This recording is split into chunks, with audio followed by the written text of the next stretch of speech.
Quel insoutenable suspense. Il est grand temps d'y mettre fin.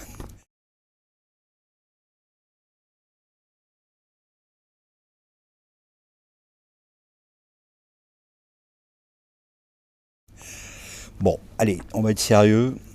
Je me porte candidat aux prochaines élections municipales de 2020 avec envie et détermination, mais aussi une grande sérénité. En effet, en me soumettant au suffrage universel direct, il s'agit de donner aux Royannaises et aux Royannais le choix de me laisser poursuivre le travail réalisé pendant près de 3 ans lors de ce court mandat. De la force de mon équipe, sûr de la qualité de notre programme. Je suis membre des Républicains.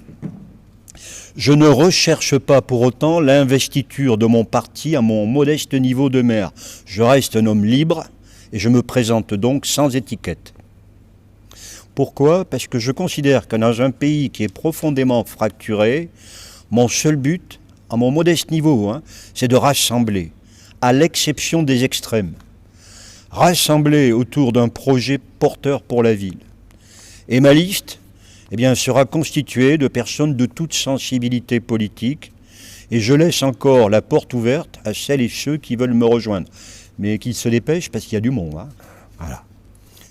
Les Royannaises et les Royannais pourront compter sur notre équipe Royan Force 17 et sur sa tête de liste.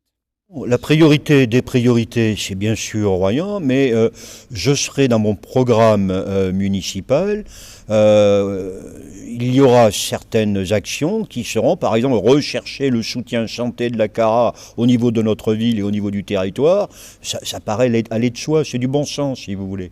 Mais je le soulignerai, je tiens à ce que mes concitoyens mesurent que la ville-centre, quand bien même elle est centre d'un territoire, elle ne peut pas agir seule, elle agit au sein d'un territoire et pour le bienfait de tout le territoire, dans l'intérêt général du territoire. Et il y a des moments où les intérêts généraux du territoire et ceux de la ville sont convergents. Voilà. Il y a 5 priorités que j'ai citées, d'accord ?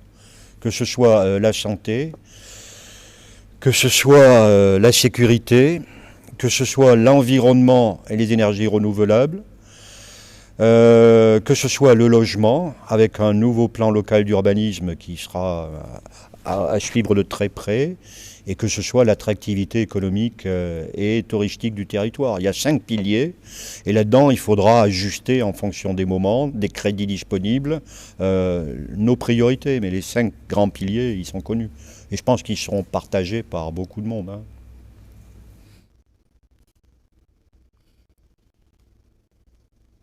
Il n'y en a pas beaucoup chez nous, mais la santé, c'est un paramètre. Si vous n'avez pas votre intégrité physique, intellectuelle, si vous ne pouvez pas tout consacrer à la ville, il ne faut pas y aller. Il ne faut pas y aller. C'est malhonnête vis-à-vis de nos électeurs, de nos concitoyens. À mon sens. Ça ne concerne que moi. Voilà, donc, check-up complet. Bon pour le service.